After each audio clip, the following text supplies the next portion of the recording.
서울촌에 현재 그 1650 AM 1650 라디오 서울 전신인 93.5 FM 93.5 한미 라디오가 있었습니다. 그 한미 라디오가 이 남가주 일대를 서빙을 할 때에 그 한미 라디오에서 연중 행사로 큰 프로젝트를 하나 내걸었습니다. 그것은 뭐냐면 직장인 노래 자랑, 뭐 나가수도 있고 복면가왕도 있고 그런데 그때 이제 말하자면 콩쿨이죠. 남가주에 있는 직장인들을 대상으로 한 콩쿨 대회가 있었습니다. 그때 제가 목회를 잠깐 쉬면서 로스앤젤레스에서 사업을 하시는 선배님의 회사에서 제가 잠시 근무를 한 적이 있습니다.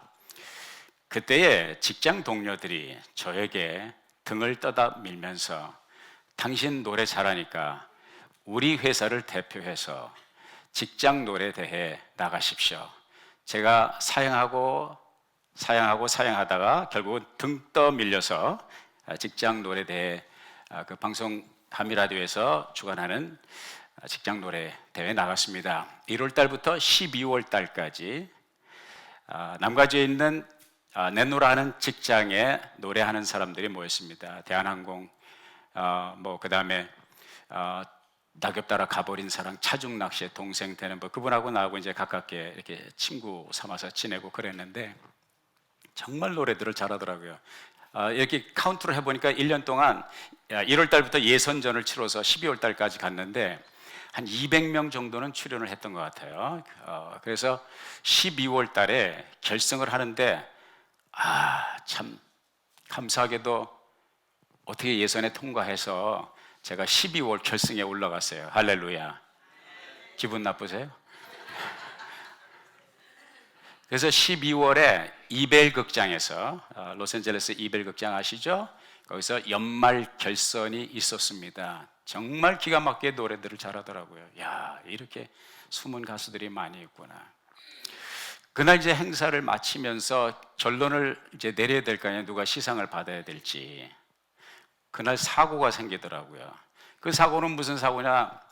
마지막 이렇게 이제 노력상 우수상 이렇게 나가더니 나는 이제 안 되나 보다. 끝났네. 그랬더니 최후 마지막 수상자로 오늘의 그랑프리 하면서 제 이름을 부르더라고요. 기분 나쁘세요? 제가 이래봬도 그런 사람이에요. 그래서 제가 됐어요. 이제 그만하셔도 돼요. 이미 타이밍을 놓쳤어요. 이제 두 가지 생각이 드는 거예요. 하나는 내가 노래를 하긴 하는구나. 또 하나는 아니야, 저렇게 노래들을 잘하는데 오늘 심사위원들이 가는 귀들이 먹으셨나 그런 생각이 들더라고요.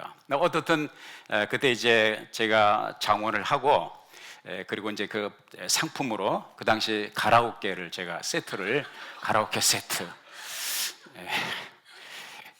한 번도 써먹지도 못하고 선배님께 다 진상을 했어요. 올려드렸는데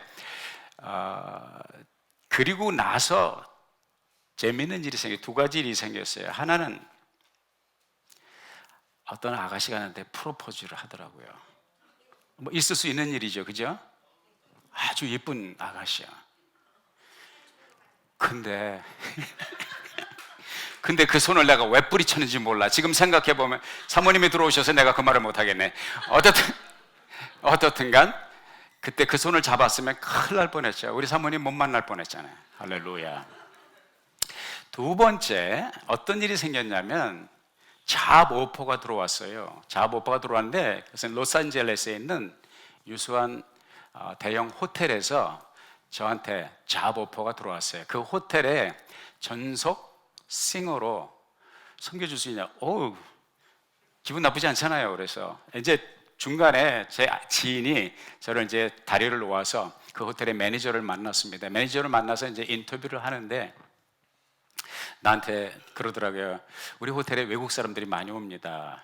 외국 팝송을 좀 하실 수 있습니까? 영어 노래를 많이 하실 수, 예, 할 수 있습니다. 근데 저의 레파토리는 좀 제한이 되어 있습니다. 주로 복음성가를 부릅니다. 그랬더니 그분이 하는 얘기가 복음성가 가지고는 우리 호텔 투숙객들이 별로 은혜를 못 받습니다 그러더라고요. 그분도 예수를 믿는 사람 같아요.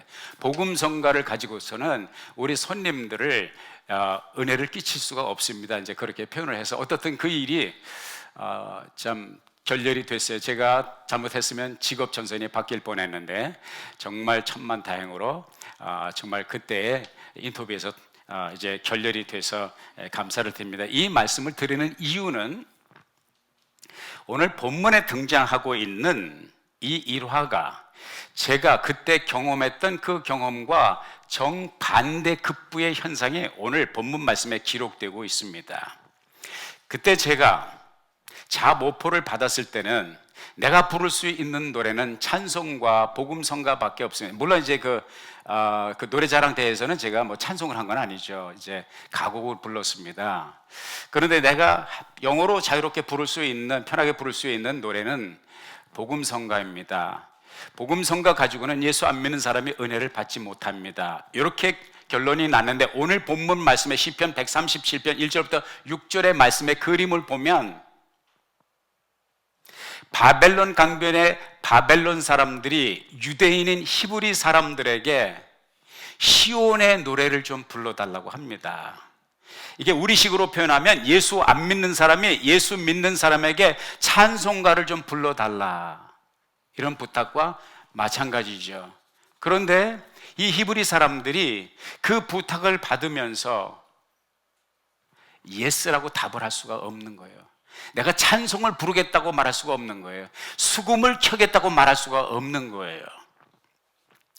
이게 무슨 말이냐 하면 그 역사적 배경을 잠깐 설명을 드리면 신바벨론 제국을 일으킨 네부갓네살, 느부갓네살 왕이 세력을 확장하면서 군대를 동원해서 팔레스타인을 파죽지세로 밀고 들어와서 다 점령을 해버립니다.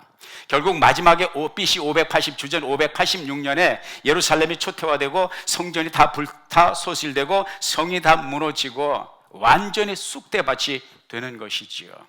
그런데 이 예루살렘이 완전히 함락되기 전에 이미 느부갓네살 왕은 어떤 정책을 펴냐면 이 사람은 굉장히 정치적인 안목, 리더십의 안목이 통이 큰 사람이에요.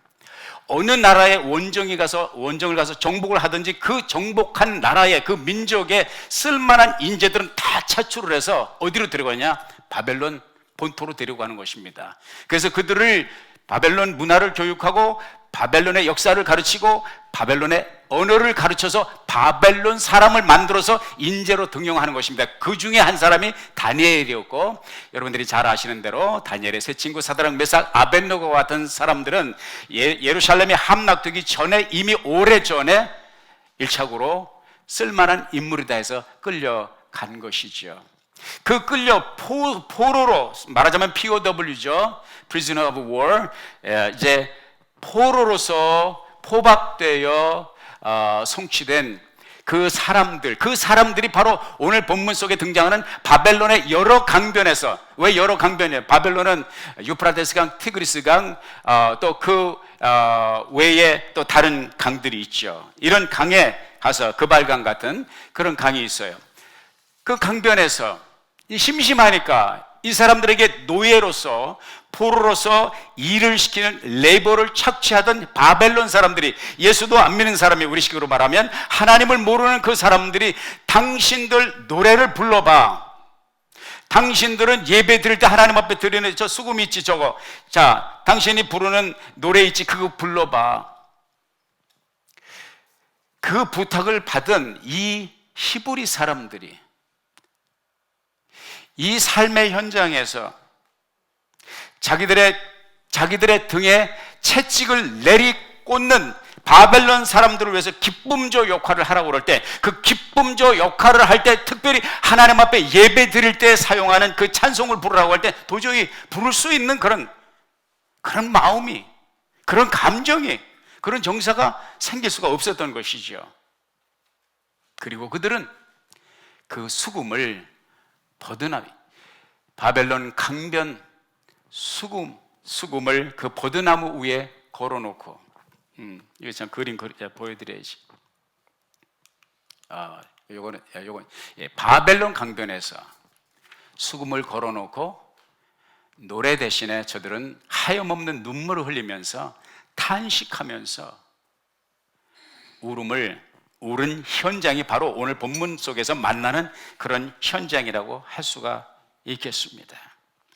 저들은 도저히 하나님을 이 수금은 기쁨의 노래, 찬양의 노래.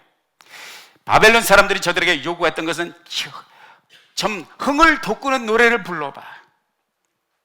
흥을 돋구는 노래를 할 수 없는 처지에 놓여 있는 이 히브리 사람들은 버드나무에 수금을 걸어놓고 예루살렘을 그리워하면서 하나님의 성전을 자유롭게 출입하며 예배하던 그때를 그리워하면서 오늘의 자신들의 현주소를 바라보며 눈물의 빵을 먹고 있는 자신들의 모습들이 너무나 처량하고 너무나도 힘들고 너무나도 괴로워 눈물을 흘리고 있는 그 모습을 본문 속에서 만나게 되는데요. 패스트 포워드해서 역사를 현대 역사로 한번 들여다보았으면 좋겠습니다. 한 형제님이, 목사님께서 땡스기빙 시즌이 되었던 것 같아요. 이 목사님이 그 형제에게 Happy Thanksgiving, Have a Happy Thanksgiving. 그때 이 형제님이 I don't think so, I don't think so. 형제님 행복한 해피 땡스기빙, 행복한 추수감사절 되세요. 목사님, 그럴 수 없을 것 같습니다. 그래서 목사님이 그 형제에게 문제가 뭔지 알아보니까 이분이 직업이 목수인데 너무나 오랜 동안 잡을 못 찾는 거예요. 잡이 안 들어오는 거예요. 식구들은 다 자기만 쳐다보고 있는데 오직 이 가정을 먹일 수 있는 그 먹거리는, 그 인컴은 오직 이 사람이 목수 일을 해야 되는데 일거리가 안 잡히는 거예요. 땡스기빙에 땡스기빙이 나오냐고요. 추수감사절에 뭐 추수한 게 있어야지, 하나님 앞에 감사할 제목이 있어야지. 온 식구들은 이제 배를 움켜잡고 먹을 것을 기다리고 있는데, 우리가 살다 보면 이럴 때가 있지요. 그렇죠? 남들은 할렐루야 주님을 찬양합니다. 그러나 자신의 삶을 돌아보면 내가 무엇 때문에 하나님을 찬양해야 되고 무엇이 좋아서 하나님 앞에 할렐루야. 이봉환 목사는 뭐 설교할 때마다 죽어도 고라고 죽어도 할렐루야 하라고 그러는데, 그거는 목사님이지. 목사님 내 형편을 아십니까? 목사님 내 형편을 아십니까?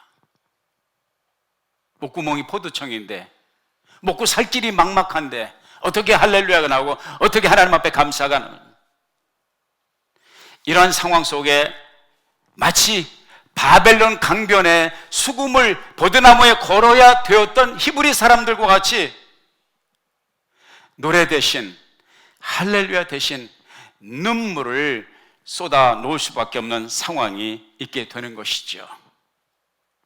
사랑하는 여러분, 혹시 그런 상황에 지금 있다 할지라도 이것을 생각하십시오. 당신 혼자만 그런 것을 경험하는 것이 아닙니다. 우리 수많은 신앙의 선배들이 그런 세월을 살았고요, 지금도 하나님의 뜻대로 하나님과 만나기 위해서 가는 길에 이런 어려운 시련과 환난과 역경을 경험하는 사람들이 많이 있다는 것입니다. 삶을 살아보면 이러한 높은 언덕을 가기 전에 골짜기를 들어가는 그런 경우를 많이 보게 돼요. 눈물이 질퍽질퍽한 눈물의 빵을 먹는 그런 시대를 살아갈 때가 있죠. 다윗이 그랬습니다. 다윗이 시편 56편 8절에 보면, 주님 내 눈물을 당신의 병에 담으소서, 당신의 병에 담으소서. 이것은 무슨 말입니까? 우리가 삶을 살아가면서 눈물로 얼룩진 녹록하지 않은 이민의 삶을 살아가면서 때로는 억울하고 때로는 분하고 때로는 답답하고 때로는 암울하다 할지라도, 이스라엘 백성들이 바벨론 강변에서 수금을 걸어놓고 눈물을 흘렸던 것처럼, 조국 땅 예루살렘 그리고 예루살렘 성전 시온을 바라보고 울었던 것처럼, 여러분 이걸 아십시오. 때로는 나와 여러분들이 하나님 앞에 드리는 눈물이 할렐루야 합창을 올리며 감사 찬양을 하는 것보다 우리가 주 앞에서 흘리는 그 눈물이 우리 하나님께서 더 그 마음을 움직일 수 있는 감동 어린 예배가 될 수 있다는 사실을 기억하십시오. 우리는 예수를 이쯤 믿었으면 이제 표정 관리하는 테크닉을 배워가지고, 이제 특히 목사는 더 하죠. 목사 얼굴 봐가지고는 집안에 무슨 일이 있는지 도무지 감을 잡을 수가 없어요. 왜? 이만큼 훈련이 됐으니까. 여러분도 마찬가지예요. 예수를 오래 믿은 사람은 그 속에 무엇이 들었는지 알 수가 없어요. 왜? 표정 관리들을 너무 잘해서. 그러나 우리가 서로를 바라보면서 표정 관리가 필요하지만 하나님 앞에는 표정 관리 필요 없습니다. 아멘입니까? 슬픔은 슬픔을 드러내십시오. 눈물이 나면 눈물을 흘리십시오. 억울하면 억울하다고 하나님 앞에서 통곡하십시오. 다윗이 그랬잖아요. 하나님, 내 눈물을 당신의 병에 담으시옵소서. 내가 눈물로 얼룩진 이 길을 걸어가나이. 언제까지입니까? 언제까지? 언제 나를 회복하실 것입니까? 이렇게 외쳤던 다윗의 시편이 시편 150편 가운데 얼마나 많은지 알 수가 없습니다. 사랑하는 여러분, 우리가 살아가면서 특별히 이 땡스기빙 시즌에, 죄송합니다, 우울한 무드의 말씀을 드려서 죄송합니다. 그러나 솔직해집시다. 솔직해집시다. 우리가 항상 땡스기빙, 항상 할렐루야가 아니죠.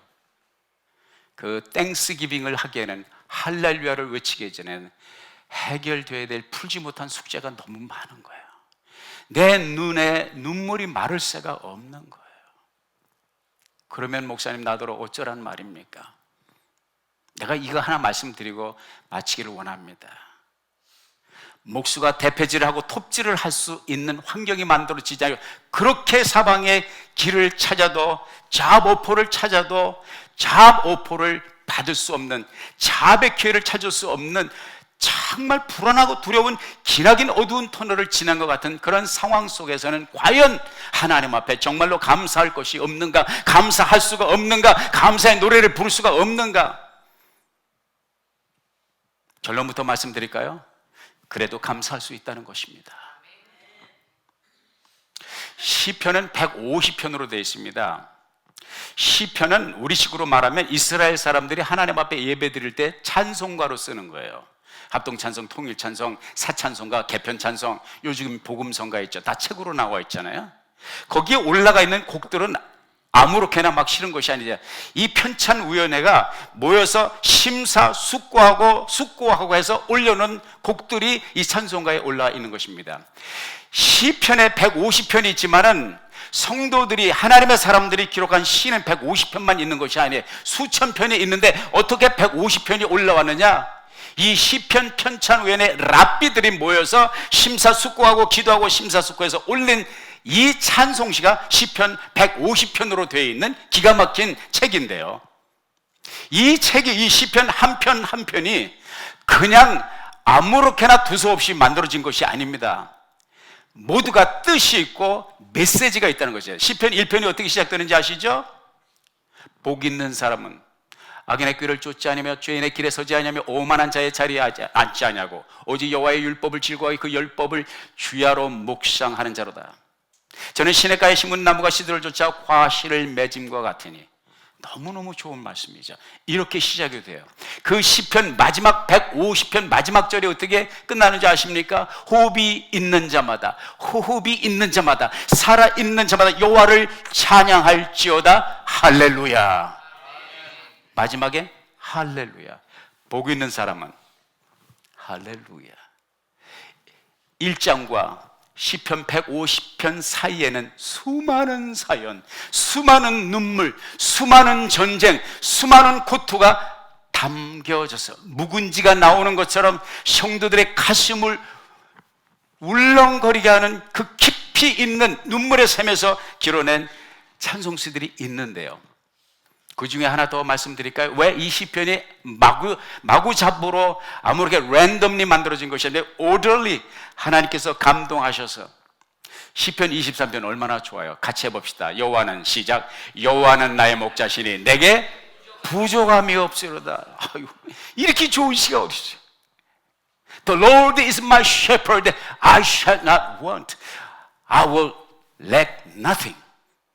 하나님이 나의 목자가 되시니 아무것도 나에게 부족함이 없으리로다.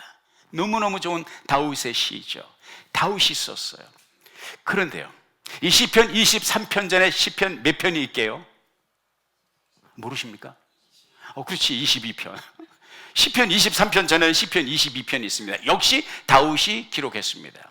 이 시편 21편 1절이 어떻게 시작되는지 아십니까? 내 하나님 어찌하여 나를 버리시나이까?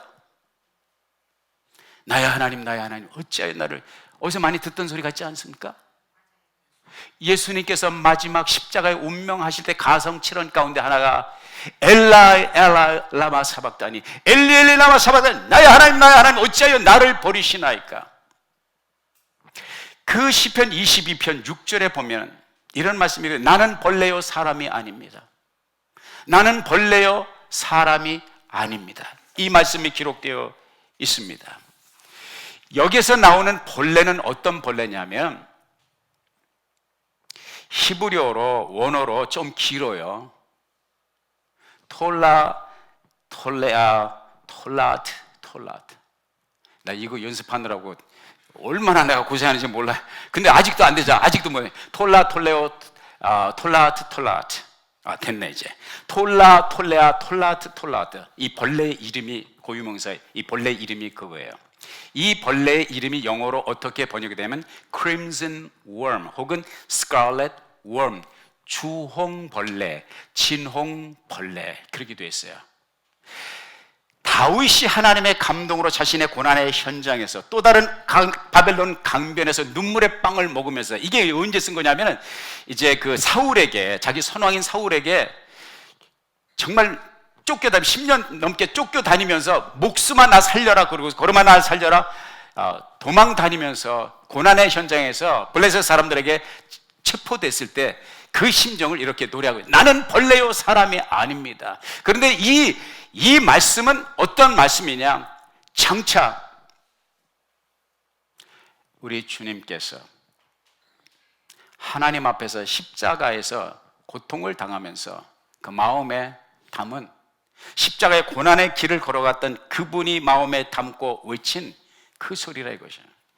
자, 그런데요, 왜 그러한 귀결이 가능하냐? 이것이 톨라트, 크림슨 웜입니다. 나무 가지에 붙어 있죠. 요 벌레가요, 왜 크림슨이라는 주홍, 진홍이랍니다. 또 스칼렛, 그 주홍글씨라는 책 있죠. 그 호돈이 쓴 책, 스칼렛 레터, 주홍글씨. 여기 주홍벌레예요. 붓단 말이에요. 진홍이란 말이에요. 이 벌레는요, 어미가 알을 낳기 전에, 여기 이제 나무 각질이에요. 나무 각질에 붙어 있는 모습인데, 나무 그 트렁크, 나무 각질에 붙어서 찰싹 달라붙어서 죽을 때까지 떨어지질 않습니다. 아주 강력본드처럼 붙어 있습니다. 그리고 거기서 알을 깠습니다. 그 알을 까고 알이 부화돼서 애벌레가 될 때까지 떨어지질 않습니다. 이제 이 애벌레가 갓 부화돼서 나오면 3일 동안 어떻게 서바이브를 하느냐? 이게 바로 이 crimson worm, scarlet worm, 주홍벌레의 어미의 살을 뜯어먹고 3일 동안 삽니다. 그 어미가 새끼들에게 살을 뜯기는 동안에 그 몸에서 흘려 내보내는 액체가 스칼렛, 크림슨, 주홍 색깔의 피와 같은 액체를 품어냅니다. 그리고 자기 온몸을 적시고 자기가 붙어 있던 그 나무 각질을 이렇게 핏빛으로 물들입니다. 엄마는 죽고 자식들은 삽니다. 이제 그들의 새로운 삶의 사이클을 시작합니다.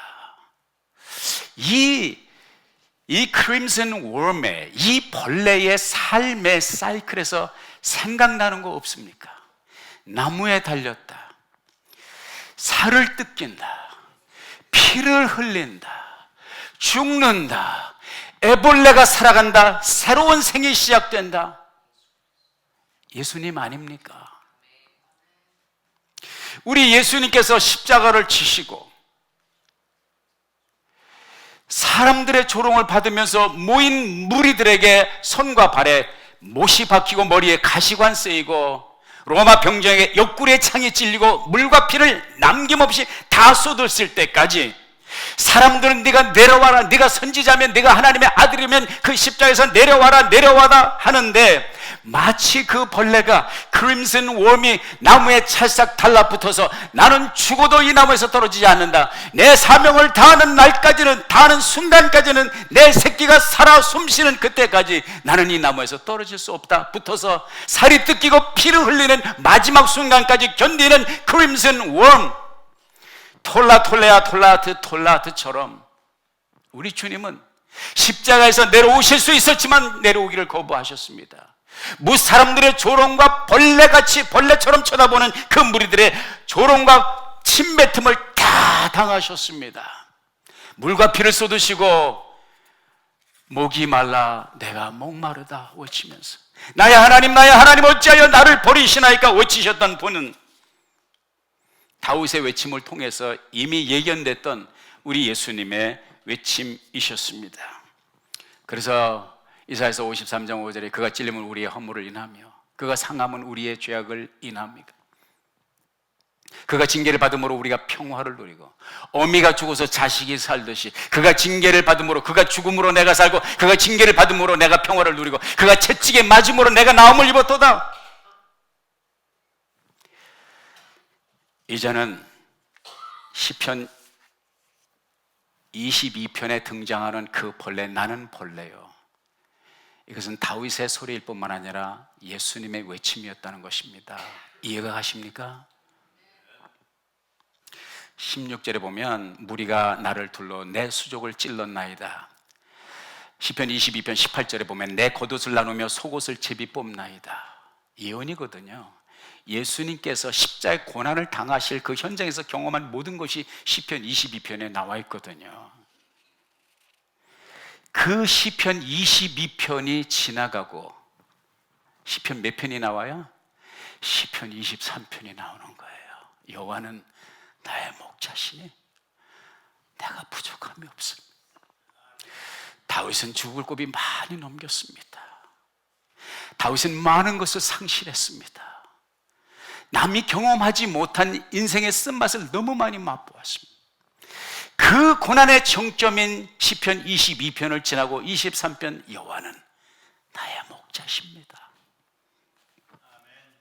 여러분, 시편 137편 오늘 바벨론 여러 강변에서 버드나무에 수금을 걸고 통곡하고 있는, 눈물로 얼룩진 빵을 먹고 있는 이 히브리 노예들, 이 유대 포로민들이 정말 감사할 제목은 없었던 것입니까? 시편 22편과 시편 23편을 보면 바벨론 강변에 유대인들도 여전히 하나님을 찬송할 수 있었고 하나님께 감사를 올릴 수 있었던 것이 힌트를 얻게 됩니다. 왜냐하면 시편 137편 전에 몇 편이 나올까요? 목사님, 우리 수준을 뭘로 보시는 겁니까? 이런 표정이신데 죄송합니다. 시편 136편이 나옵니다. 시편 136편은 전부 26절로 되어 있습니다. 1절이 여호와께 감사하라, 그는 선하시며 그 인자하심이 영원하미로다, 이렇게 시작이 돼요. 2절에 여호와께 감사하라, 그 인자하심이 영원하미로다. 3절에 여호와께 감사하라, 그 인자하심이 영원하미로다. 마지막 26절까지 계속 여호와께 감사하라, 그 인자하심이 영원하미로다. 같이 해봅시다. 그 인자하심이 영원하미로다. 그리고 나서 시편 137편이 나오는 거예요. 시편 136편에서 하나님은 하나님의 자녀들을, 하나님의 백성들을 끝까지 감사하라, 1절부터 26절까지 감사하라. 감사할 제목이 아무것도 없어도 이 한 가지가 있으니 이는 여호와께서 선하시고 그 인자하심이 영원하미로다. 그 인자하심이 영원하미로다. His mercy endures forever. His mercy endures forever. 바벨론 강변에서 눈물의 빵을 먹고 외로움 속에서 절절히 고국을 그리워하지만 이거 한 가지를 기억하라. 그의 인자하심은 영원하미로다. 그의 인자하심이 영원하다는 뜻은 무슨 말입니까? 바꾸어 말하면 내가 지금 지나가고 있는 이 고난의 현장은 영원하지 않다는 거예요. 아멘. 템포럴이라는 거예요. 영원히 끊임없이 지속될 것 같은 이 긴 어두운 터널도 네 생각에는 길지만 내 눈으로 보면 지극히 짧다는 거예요. 왜? 나의 인자는 영원한 것이다. 아까 한 목수분의 형제의 얘기를 했죠. 너무너무 자격지심과 자괴감과 무능함과 열등감과 가족을 볼 낯이 없고 남들은 땡스기빙 하는데 무엇을 땡스기빙 해야 될지 가슴이 처절하고 이게 한이 이제 맺히기 시작하면서 하나님 앞에 기도하는데 기도가 안 나옵니다. 눈물만 펑펑 흘리고 하나님 어떻게 합니까? 어떻게 합니까? 그때 하나님의 감동이 그에게 왔습니다. 할렐루야. 여러분, 울고 싶을 때 우세요. 통곡하고 싶을 때 통곡하세요. 웃을 때 스트레스가 해소되는 것보다 울 때 스트레스가 더 많이 해소된다는 심리학자들, 정신과 의사들의 얘기 들어보셨죠? 하나님은 우리를 통곡을 통해서, 눈물을 통해서 우리를 치유하십니다. 눈물이 나면 남녀노소 구분하지 말고 우세요. 할렐루야. 그렇다고 해서 오해는 하지 마세요. 오늘 집에 가서 울거리 없나 찾지 마세요. 이번 시즌은 하나님께 감사하는 시즌입니다. 그리고 울거리 찾아볼 거, 이미 한이 맺힌 사람은 집에 가서 찾아보는 것이 아니라 말씀을 듣는 이 순간 이미 두 눈이 적셔져 있어야 돼요. 한이 있는 사람, 이 목수처럼 하염없는 눈물을 흘릴 때에 하나님께서 그 마음을 감동하시는데 엉뚱한 아이디어를 주시는 거예요. 그건 뭐냐면 sawhorse를 만들어라. sawhorse가 뭐냐? 이게 또 사전을 찾아보니까 톱질 모탕이라고 그러더라고요. 톱질 모탕. 아니 영어보다 더 어려워. 아니 영어가 어려서 한국말 찾아봤더니 톱질 모탕이래. 톱질 모탕이 뭐야? 한마디로 말하면 톱질을 할 수, 목수가 톱질하고 대패질을 할 수 있는 대를 만들어내는 거야. 톱질 대를 만들어내는 거야. 그 일본 말로 다이, 테이블을 만들어내는 거죠. 근데 이분이 형제가 하나님, 내가 지금 먹고 살 길이 막막하고 잡을 찾아야 되는데 그 톱질, 아니 잡도 없는데 일거리도 없는데 톱질 모탕 홀스는 만들어서 뭐합니까? 근데 하나님의 감동이 떠나질 않는 거예요. 그래서 이분은 믿져야 본전이니까 믿져야 본전이다. 그리고 자기 집 앞마당에 가서 이게 진짜 오늘도 걷는다마는 정처 없는 이 발길, 내가 만들기는 만들지만 지금 내가 뭐하고 있는 짓입니까? 내가 하나님께 잘못 들었나? 그래서 이제 톱질 모탕을 만들고 있는데 희한한 일이 벌어졌어요. 어떤 신사가 차를 몰고 가다 거기를 지나가는데 이 사람이 톱질 모탕을 만들고 있는 것을 보고 차를 풀 오버 하더니 내려서 Are you a carpenter?